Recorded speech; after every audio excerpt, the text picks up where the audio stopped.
की भेंट राम जी से उनके वनवास के समय तब हुई जब राम जी अपने भ्राता लक्ष्मण के साथ अपनी पत्नी सीता की खोज कर रहे थे। सीता माता को लंकापति रावण छल से हरण करके ले गया था। सीता जी को खोजते हुए दोनों भ्राता शिमुख पर्वत के समीप पहुंच गए, जहां सुग्रीव अपने अनुयायियों के साथ अपने ज्येष्ठ भ्राता बाली से छिपकर रहते थे। वानरराज बाली ने अपने छोटे भ्राता सुग्रीव को एक गंभीर मिथ्याबोध के चलते अपने साम्राज्य से बाहर निकाल दिया था और वो किसी भी तरह से सुग्रीव के तर्क को सुनने के लिए तैयार नहीं था। साथ ही बाली ने सुग्रीव की पत्नी को भी अपने पास बलपूर्वक रखा हुआ था। राम और लक्ष्मण को आता देख सुग्रीव ने हनुमान को उनका परिचय जानने के लिए भेजा। हनुमान एक ब्राह्मण के वेश में उनके समीप गए। हनुमान के मुख से प्रथम शब्द सुनते ही श्री राम ने लक्ष्मण से कहा कि कोई भी बिना वेद पुराण को जाने ऐसा नहीं बोल सकता जैसा इस ब्राह्मण ने बोला। राम जी को उस ब्राह्मण के मुख, नेत्र, माथा, भौह या अन्य किसी भी शारीरिक संरचना से कुछ भी मिथ्या प्रतीत नहीं हुआ। राम जी ने लक्ष्मण से कहा कि इस ब्राह्मण के मंत्रमुग्ध उच्चारण को सुनके तो शत्रु भी अस्त्र त्याग देगा। उन्होंने ब्राह्मण की और प्रसन्नता करते हुए कहा कि वो नरेश राजा यह संकोच ही सफल होगा जिसके पास ऐसा गुप्तचर होगा। श्री राम के मुख से इन सब बातों को सुनकर हनुमान जी ने अपना वास्तविक रूप धारण किया और श्री राम के चरणों में नतमस्तक हो गए।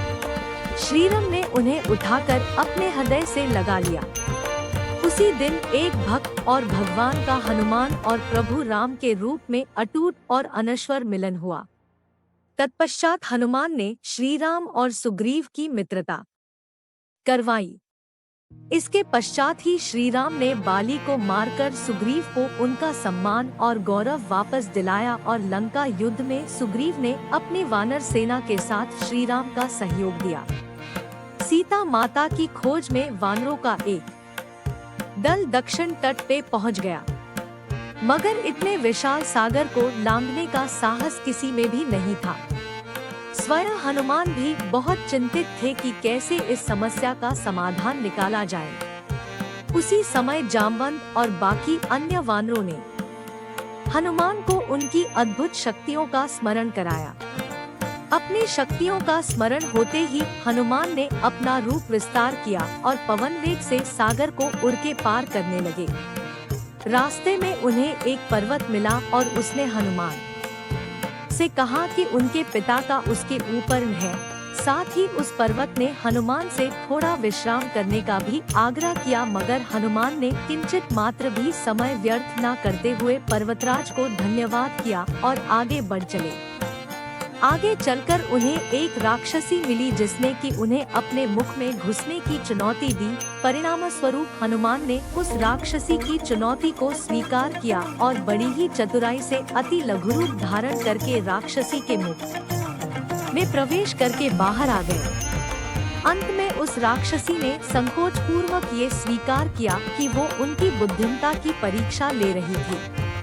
आखिरकार हनुमान सागर पार करके लंका पहुँचे और लंका की शोभा और सुंदरता को देखकर आश्चर्यचकित रह गए और उनके मन में इस बात का दुहक भी हुआ कि यदि रावण नहीं माना तो इतनी सुंदर लंका का सर्वनाश हो जाएगा।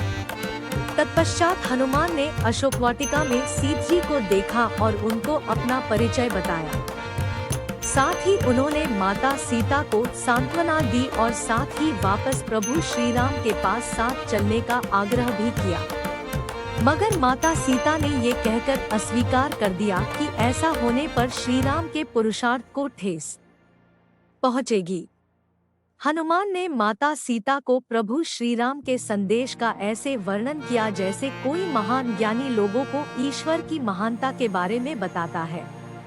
माता सीता से मिलने के पश्चात हनुमान प्रतिशोध लेने के लिए लंका को तहस-नहस करने लगे। उनको बंदी बनाने के लिए रावण पुत्र मेघनाद इंद्रजीत ने ब्रह्मास्त्र का प्रयोग किया। ब्रह्मा जी का सम्मान करते हुए हनुमान ने स्वयं को ब्रह्मास्त्र के बंधन में बंधने दिया। साथ ही उन्होंने विचार किया कि इस अवसर का लाभ उठाकर वो लंका के विख्यात रावण से मिल भी लेंगे और उसकी शक्ति का अनुमान भी लगा लेंगे। इन्हीं सब बातों को सोचकर हनुमान ने स्वयं को रावण के समक्ष बनकर उपस्थित होने दिया।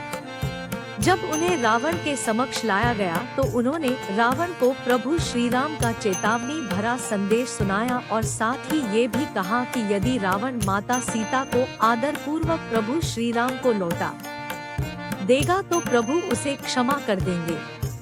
क्रोध में आकर रावण ने हनुमान को मृत्युदंड देने का आदेश दिया, मगर रावण के छोटे भाई विभीषण ने ये कहकर बीच बचाव किया कि एक दूत को मारना आचार संहिता के विपरीत है। ये सुनकर रावण ने हनुमान की पूंछ में आग लगाने का आदेश दिया। जब रावण के सैनिक हनुमान की पूंछ में कपड़ा लपेट रहे थे तब हनुमान ने अपनी पूंछ को खूब लंबा